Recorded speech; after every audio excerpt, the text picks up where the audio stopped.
All right, is it time? Let's do it. Let's make it. Okay, my name is Scott Dietz. I have no proper affiliation with Quakers, so they're not responsible for anything I'm about to say. I was kind of concerned about how I was going to keep my hair out of my eyes before I did this speech. I asked to borrow Pastor Mark's little hair clip, but didn't come through. This is I have a lot of material here, and I've edited it, and but there's a lot to get through, so I'm gonna try to do that. If it turns out taking too long, we'll cut one of the moments out, but let's go, I guess. Yeah. I should tell you, can everyone hear? Yeah. Can you hear me? Good. And then can everyone see the screen? Because it's pictures, and I'm relying on each image to relay 1,000 words or so, and not so much by me. I'll try to tell me the way.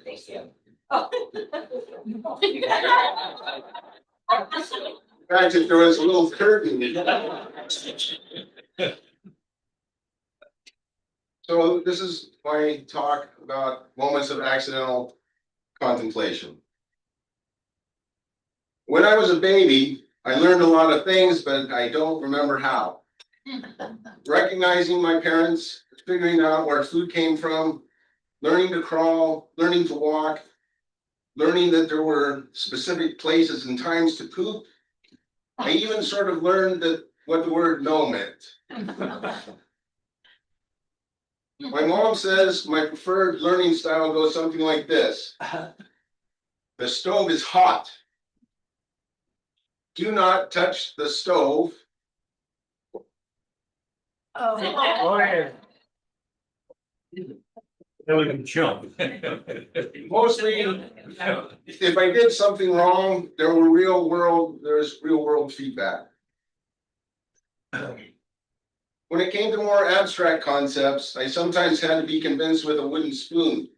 That didn't stop me from testing my boundaries. Over time, Mom and Dad had to fine-tune my ability to discern what constitutes a lie.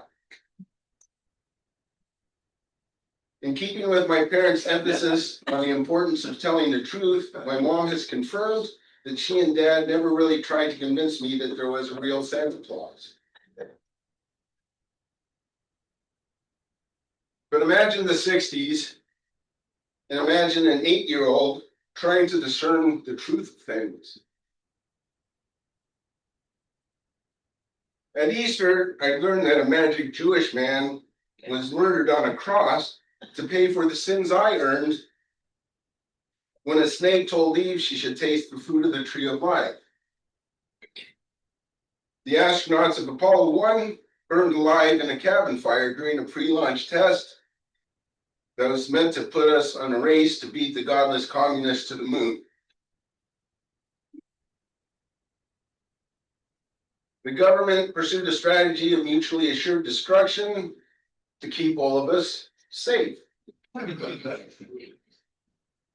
Captain Kirk, Science Officer Spock, and Dr. McCoy shared adventures which suggested that there might be a future which we would travel to the stars as members of a federation of planets. I don't want to belabor the point, but the narratives we tell each other may well be filled with truth, but filled in much the same way that clouds are filled with water. Even if you manage to climb up into the clouds, you may not be able to satiate your thirst. To this day, I find comfort in my real world knowledge. I also like to play skeptic when it comes to magical assertions, even culturally significant ones, like believing that an invisible creator speaks to me during the quiet times. But it isn't like I don't try to hear. In fact, Dwight confessed earlier this year that he would like to be able to walk on water, and someday I would very much like to get a message from a burning bush. But until that day happens, how am I to recognize a mystical voice and distinguish when that voice is not my own voice? In fact, that's why I come to Reedwood, because you guys are doing the experiment. You set time aside to listen, and every time one of you stands up, I wait to hear whose words come out of your mouth. About a year ago, Reedwood offered an art and spirituality class by a teacher named Kate McCrory, who may not have taught this exactly, but this is what I heard. Meditation is mindfulness, intentionality, paying attention with kindness, being fully present in the moment.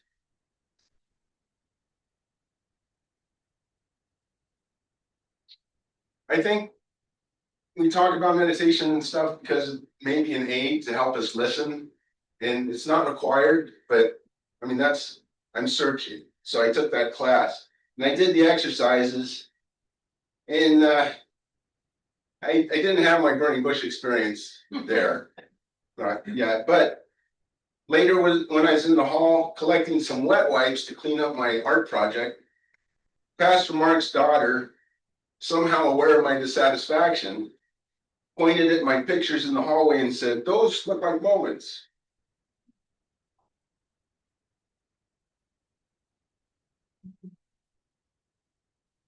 And I think maybe that's right.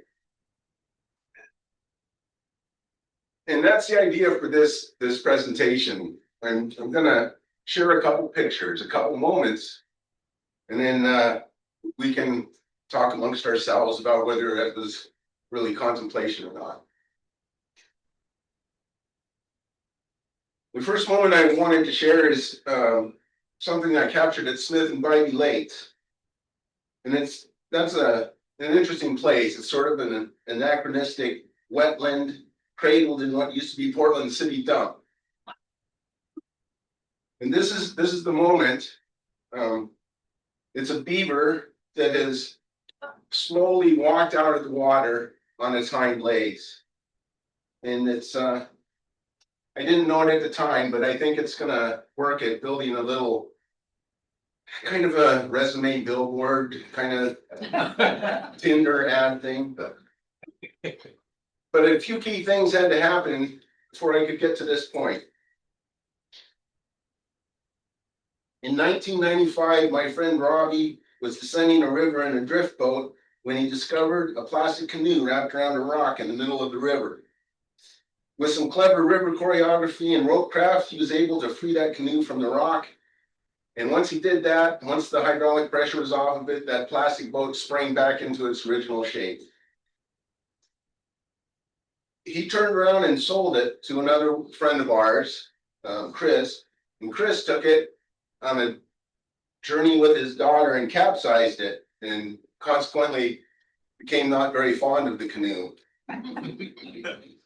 And he traded it to me in exchange for an old Atari Jaguar game and $80.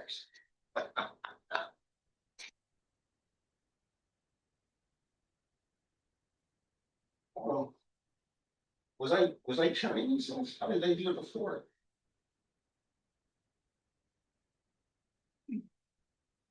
Okay, so I was going to talk about how I gave that canoe a custom paint job. Oh, it's a miracle.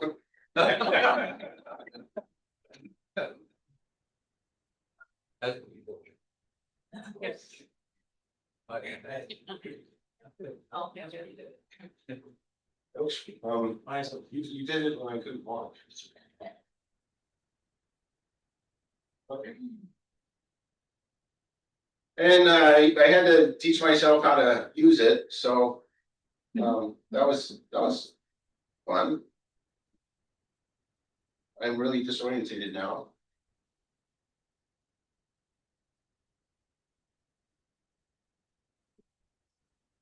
Okay, so One day in the Oregonian, I read an article that described Oregon's largest wetlands inside an urban boundary. And it explained how to access the wetlands via a section of the Columbia Slough and then a short overland portage. Before the establishment of Portland, Smith and Bivey Lakes were wetlands. Sometime after, someone thought, hey, maybe it would be cool to turn this muddy area into a recreational lake. The water rose, the shoreline advanced up and beyond what I'm going to call the timberline, and the beaver population started to grow exponentially. The beaver tree felling operations and the preponderance of beaver artifacts sparked my curiosity about those creatures. Most obvious were the lodges.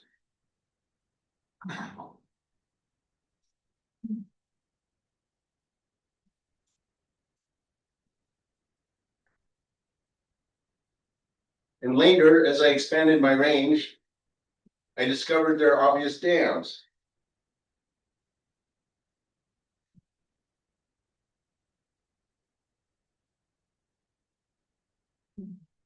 But some things are not so obvious.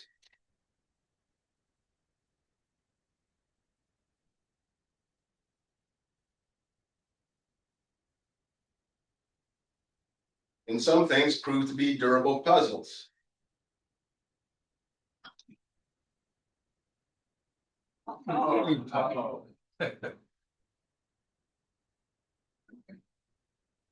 So a salvage canoe in a, there's this commercial that says, never let them see you sweat.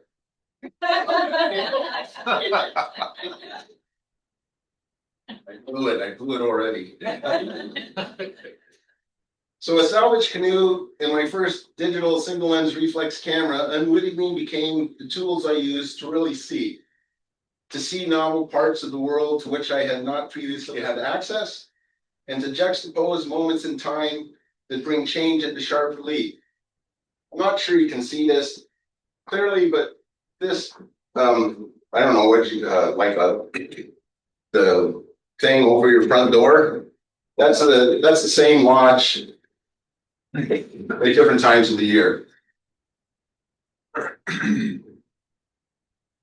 I began to witness the cycles of life, day and night, phases of the moon, the passing of seasons, youth and decrepitude. This was like an old friend that I meet every year.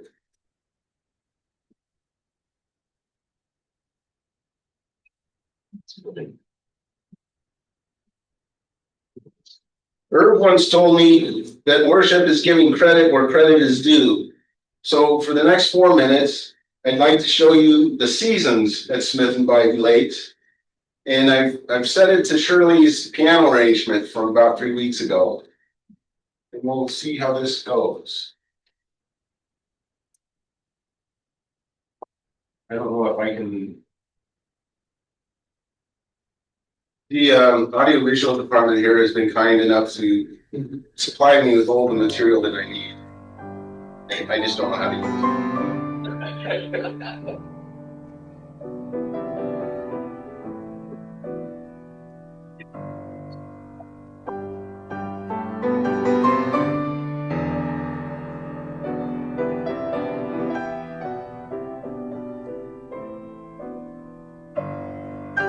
All right.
Remember, 14 million tons of Portland's garbage was buried there over the last 50 years.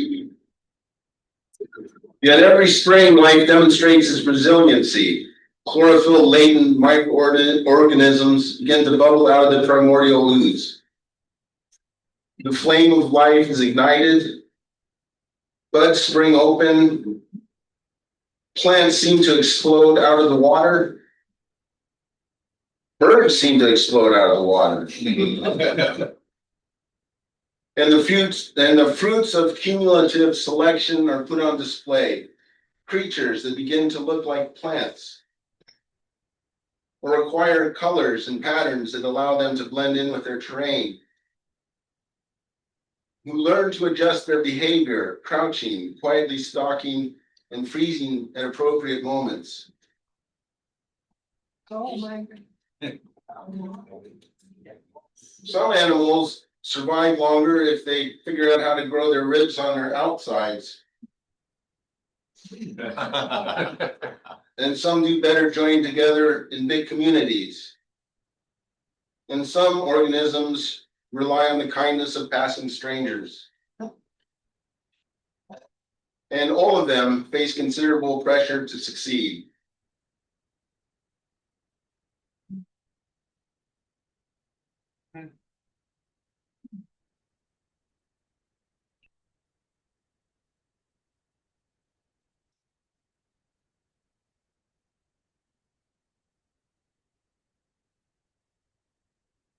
Nature is beautiful for sure, and we constantly highlight that and point to God's creative power. And it's also brutally honest and complex. For instance, the top of this lupine, there's a red and black bug doing a little happy dance about the aphid it caught. And also there's a bee preparing to give a presentation at a purple pulpit. And it looks, pretty cool, except for if we look a little closer, there's this horrifying white spider that has grasped the bee's head.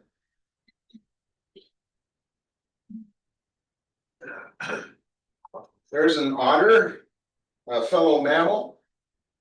It's exercising a degree of subterfuge. It's snuffling and splashing, looking cute as a distraction, while its partner sneaks up behind me in an attempt to steal some of my cheesy crackers.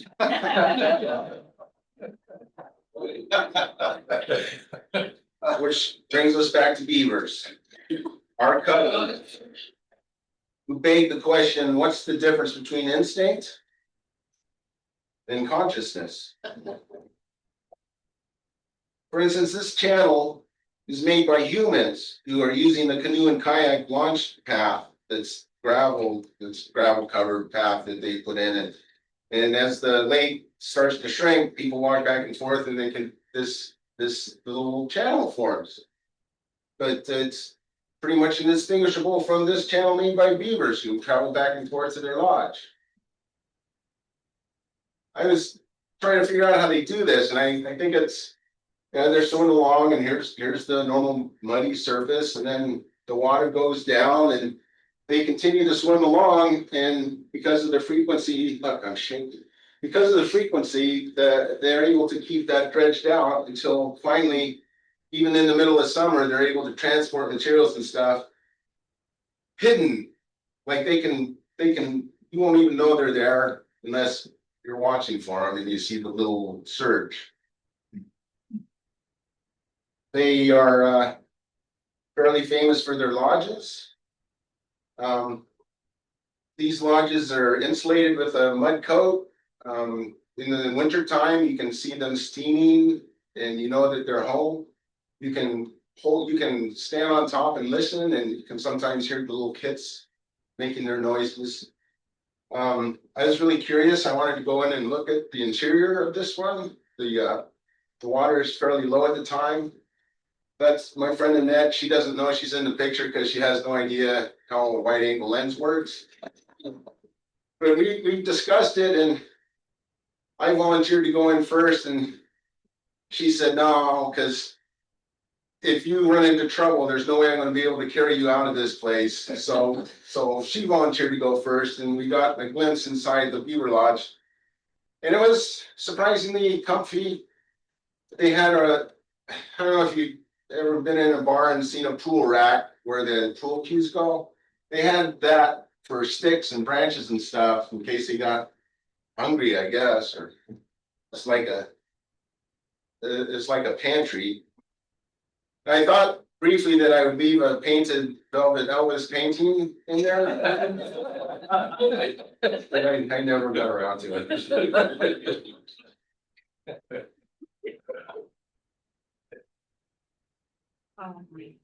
Here's a beaver dam, and I just for fun compared it to the Bonneville Dam. And this is the interesting part to me. This dam is a hydroelectric one. They don't have electricity, but they throughout the season they can keep the water level where it belongs, so that the lodge makes sense. So they have protection, and they're able to transport their logs and stuff. And it seems like that should take some planning. But I don't know. I just don't know.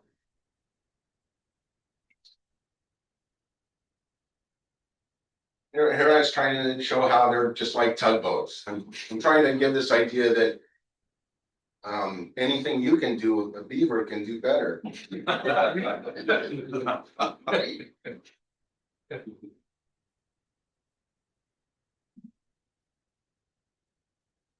This picture is it's not a great picture. It's kind of blurry. As I was exploring the lakes, I'd find places where the beavers were working, and they'd cut down a tree, and then I'd know that's probably a spot where they're going to come back. So I was doing, I'd go out at dusk in a canoe and do a beaver stakeout. And then if the beaver came, I'd try to follow it in, and I wanted to see what they did with the tree. And in this case, I'm looking at the back of him, and he's breaking the tree down into pieces that he can use. Now the beavers are pretty laid back. They don't care much if you're watching. I think they just can't see you, but they can smell you and they can hear you. And this beaver was fine until he heard me or smelled me. I'm not saying that's a problem for me, but so my idea about kind, benevolent beavers, the beaver turned around and saw me. He realized his escape to the water had been cut off, and he was not happy. And he kind of crouched down in like he's ready to spring, and he hissed. And then I was trying to get out of the way, but suddenly he leaped, and fortunately my legs are apart. He went through and ran to the water. Then he slapped the water with his tail and told all the other beavers, and there was no more surveillance that evening. I counted myself fortunate. Here's a beaver retreating from a work site, carrying a branch with him. Sometimes you get lucky, and you'd be very close to watch the action. And here a beaver is trying to maneuver a piece of wood into his lodge. And we just can't leave good enough alone. We had to start playing tug of war with him. That's another way to piss a beaver off.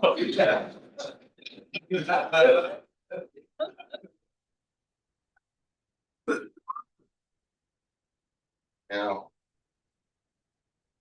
so what I did there was I tried to spontaneously talk and not read, and now I'm totally lost again. Yeah, to here it says, perhaps tell an anecdote.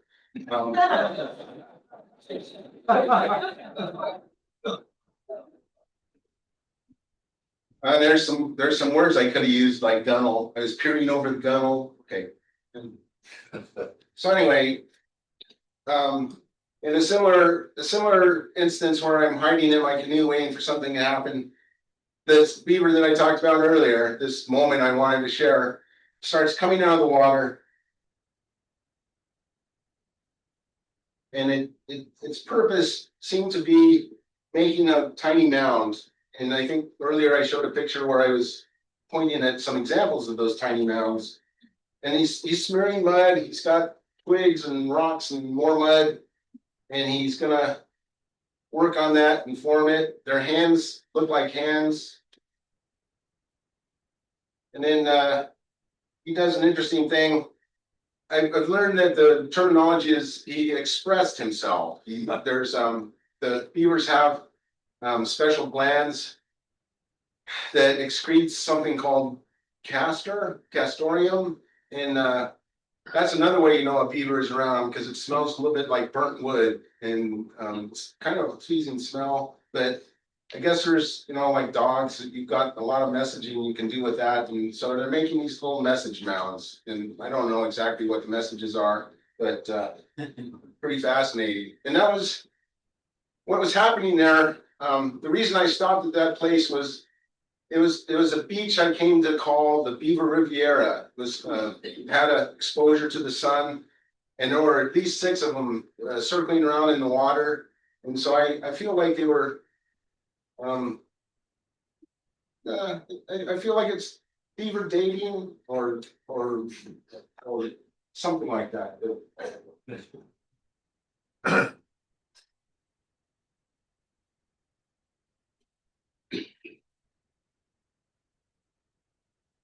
The thing is, to see the agency of beavers and the world transformed by their activity is to reconsider the special features that we claim to be uniquely ours. I feel confident that the author of Genesis was someone who spent time on the water, whether it was a lake or a small sea or an ocean, and that the testimony of nature lay at the heart of the stories he was able to tell. I remember setting out on Smith Lake one morning before dawn, my canoe punching through the thin crust of ice that rimmed the shoreline. The water was still, save for my wake and the quick cadence of my paddle strokes. Quick because I hoped the exercise would warm me up. I could tell the sky was brightening, the dark bands around the lake were resolving into trees. The horizon began to glow a sort of salmon orange. In those quiet moments, I almost feel like I can hear the earth turning toward the sun, and it seems to me as if the sun, out of sight, warms the air and pushes it forward, gently like a kiss. And waiting for it, the water begins to stir and wrinkle. The smooth surface suddenly transformed into dimpled, dancing wavelets.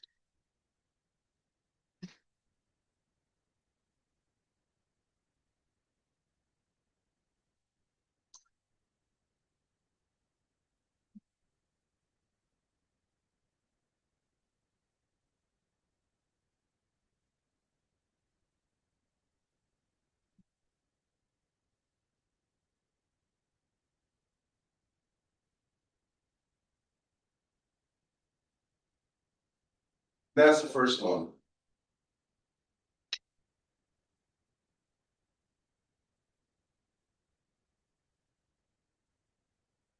This next moment, I want to start out by, does anyone know how to pronounce this word? Willapa. Willapa. Willapa? Willapa. All right. I can never do it. And going here, I've listened to scholars pronounce Bible names in ways I've never heard before. And it always grates because I've never heard it before. And I don't want to cause anyone any pain when I pronounce this word. So I just wanted to make a big deal out of it, I guess. So it's often said that the destination isn't quite so important as the journey. And the first time I headed to Willapa. So the first time I headed to Willapa Bay, I took it to heart. Heading north on 101, my destination came into view. This is an island, but that's not the island I'm going to. I think that's Round Island, or some call it Baby Island, but this is Long Island. And that's where I'm headed.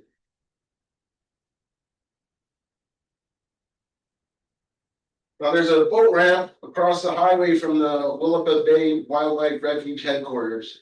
I'd become comfortable paddling on lakes and lazy rivers, but now I wanted to learn about the ocean. The map had shown me that Saw Log Campground was accessible from the east side of Long Island. And though it was afternoon, I figured I'd have plenty of time to scout it out.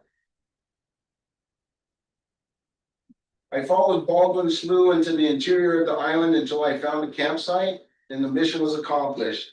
But as I re-entered the bay, I discovered that my trip out had been wind assisted.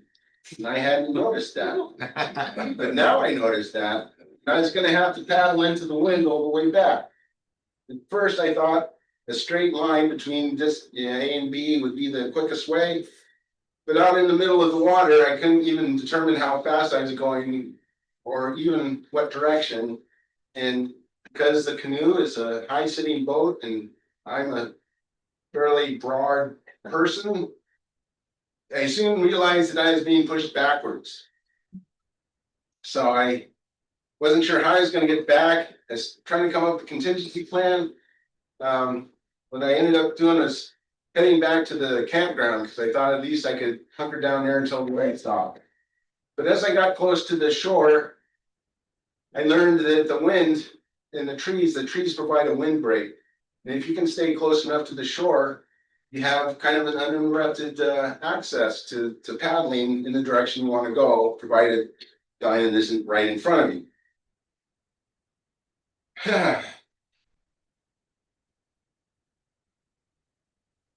So the short story is, I didn't really have plenty of time to explore that campground.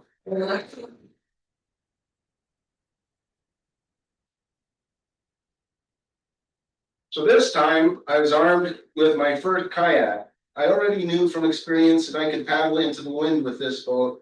I didn't have a tide table, but at the refuge headquarters, they had one posted on a bulletin board. It was like a week old, but I figured that was probably okay, right? What I hadn't learned yet is that Willapa Bay is the second largest estuary on the west coast, and that half of its volume enters and leaves the bay with every tide. Before I could make the Saw Log Campground, I noticed the water was getting suspiciously shallow. And when I realized I had to get out of there or be stuck in the mud, I saw the mud flats were already emerging from the water.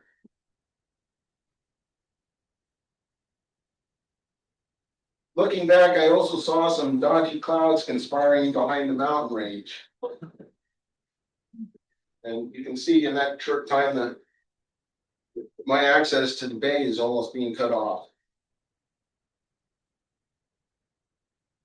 I decided to follow the channel with the deepest water to wherever it was going to lead.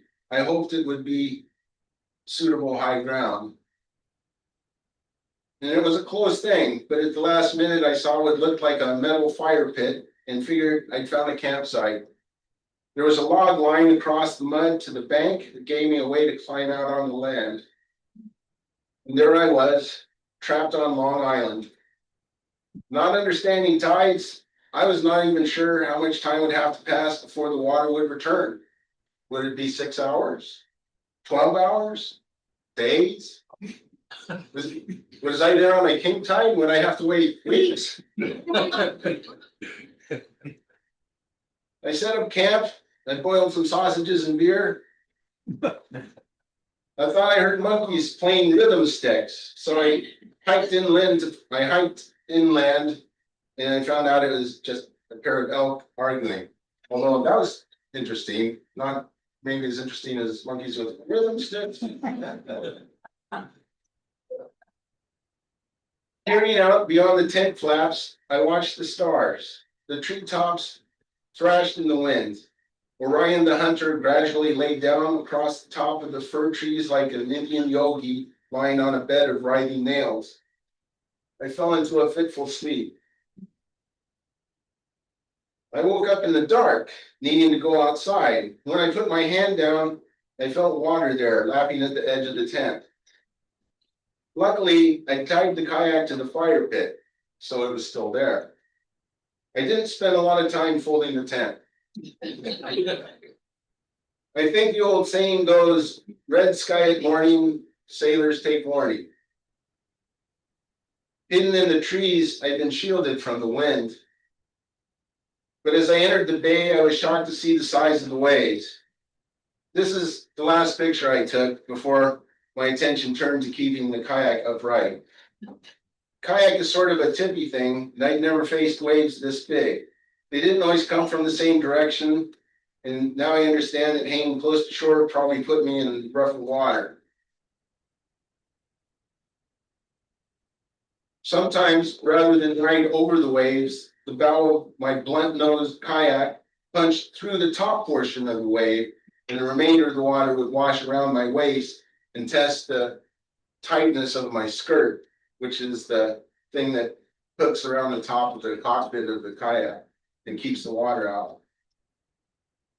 At the start, every time I reached the top of a wave and kind of tottered there, I thought I was going to tip over. And if you had been close by, you might have heard my highly pitched, unmanly screams carried away by the wind. But I kept trying, and 5 minutes passed without mishap, and then 10, and then 15. And then at some point, as I surfed down the backside of a wave, I realized I was having fun.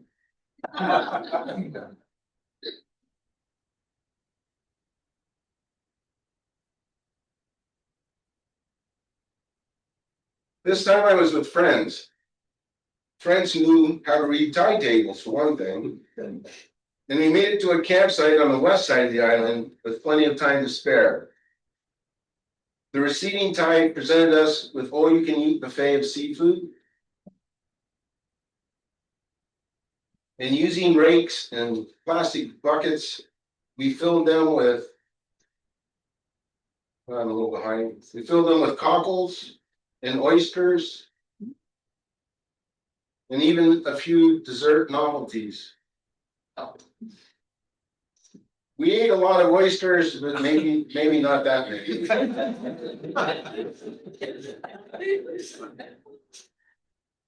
Benevolent clouds filed by all night. An oyster boat crisscrossed the bay. And at some point, the sound of voices carrying across the water woke me.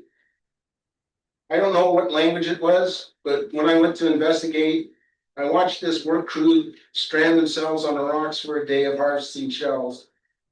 Watching the moon set, I tried to puzzle out how this hostile island was all of a sudden an earthly paradise.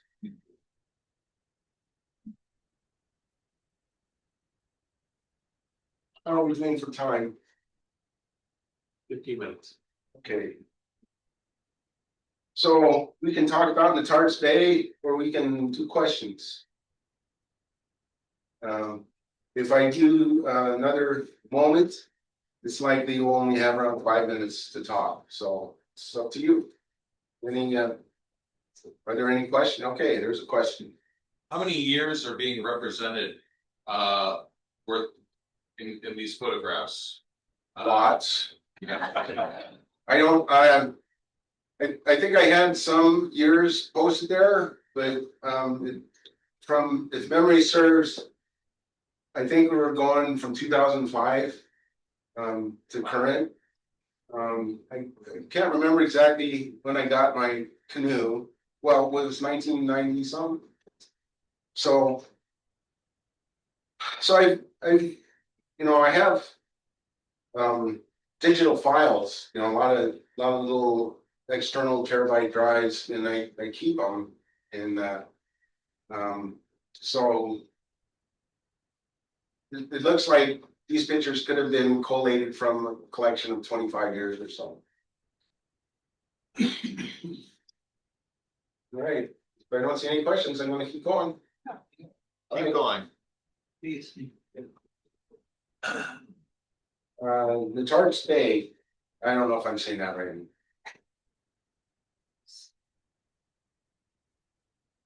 So this was in regards to Pastor Mark's question, this was one of my earlier, one of my first kayak trips. So that would be, at least 2005. And on this trip, Portland was sweltering in triple digit temperatures. But my friends and I stood at the shore of the Tarks Bay, sheltered from the sun beneath the edge of a marine layer. It just kind of hung out there and made everything cool and comfortable. In the distance, our goal, a sandy peninsula, glimmered in the diffused light. The tide had stopped its ebb, and since we didn't have any desire to be swept out to sea, this was fine with us. In the humid mist, it felt like the ocean was respiring, breathing its fishy, salty breath into our faces. I meant to tow supplies and equipment in an old life raft, like a trailer, but even before I was done blowing up the raft, I realized I had a leak that needed patching. The others set out without me, so when I was ready, I paddled out after them alone.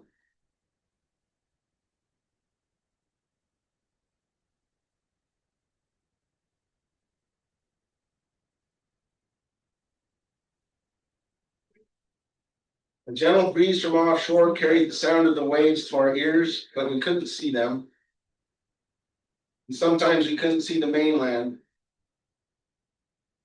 We had a crab pot, which we filled with bait, but several times we pulled it up only to find the bait was gone. There were no crabs, and curiously, the door to the cage was still closed.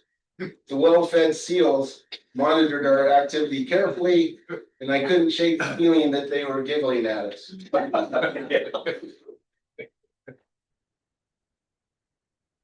The siren song from the ocean kept drawing me near the mouth of the bay, but the waves were sort of boisterous there, and I still hadn't learned to roll the kayak upright.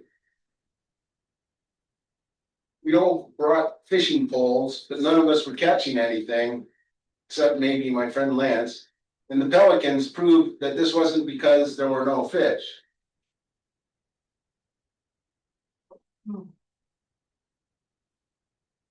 Here, a crab begins to realize the significance of the nearby pot of boiling water.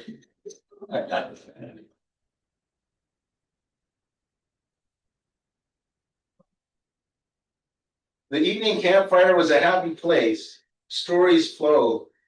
Solutions to the world's problems seemed less nuanced than usual. And eventually, I was unable to contribute meaningful to the conversation. I staggered off to find my tent, remembered I hadn't set it up.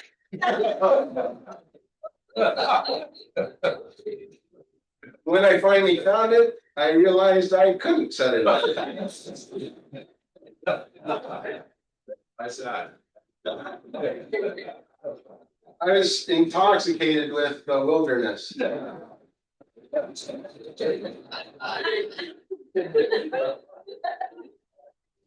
So instead of setting up the tent, I rooted through the kayak and found my raggedy blanket, and that's the last thing I remembered. I woke up to the taste of sand. My face was smushed into a dirty air mattress, and my glasses were bent decoratively around my forehead. It was very dark, but I could tell there was something funny about my mattress. It had puffy sides, like a life raft. As troubling as that was, my head ached, and I convinced myself to go back to sleep. Still, a part of me was concerned. I couldn't shake the idea that waking up in a life raft should be a cause for concern. I wondered if maybe I had been in some kind of an accident. And eventually curiosity got the better of me, and I stood up to find that I was afloat on a sea of sand and dune grass. There was no water in sight, and it was perplexing. I looked up at a radiant alien sky. This is my picture, and that's not the sky. That's what I thought it was.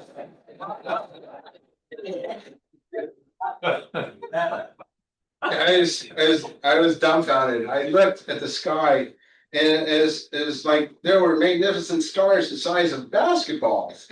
And in between there was a great silver river that was spanning the heavens and it roared like a waterfall.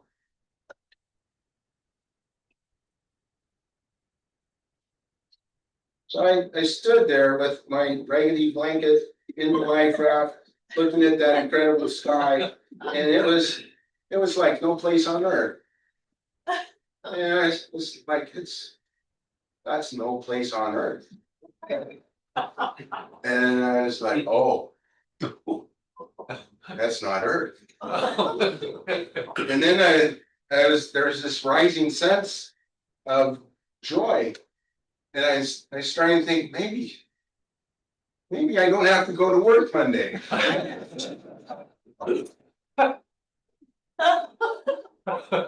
I had no idea what was going to happen next, but I started to get this big dumb smile, and I was certain that I was right there on the verge of getting all the answers, that I was going to hear a voice, and I was quivering with excitement. And I waited there, just looking. And eventually, while I stood there, I realized my blanket was soaked with big silvery drops of condensation.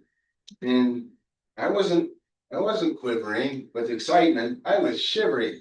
And then pretty soon I remembered I had to go to the bathroom. And then I remembered, oh yeah, it's the sand spit. Suddenly the silver river snapped back into position where it belonged. The oversized stars became bay windows glowing through the mist. The roaring waterfalls had always been the crashing of the surf. And I was just a drunk who hadn't peed.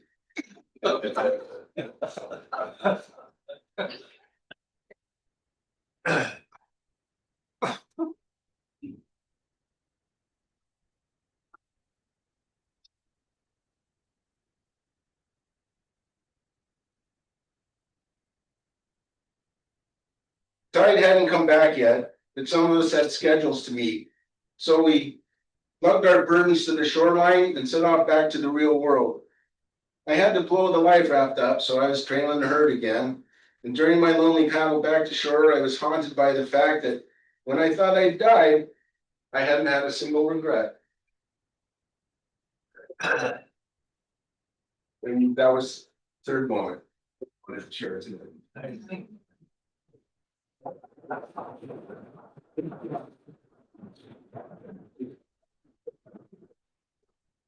All right, so I see there's no questions, so thank you very much.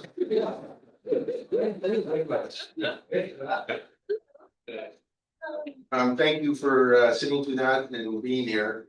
It's been a real honor, and I hope it was worth your time.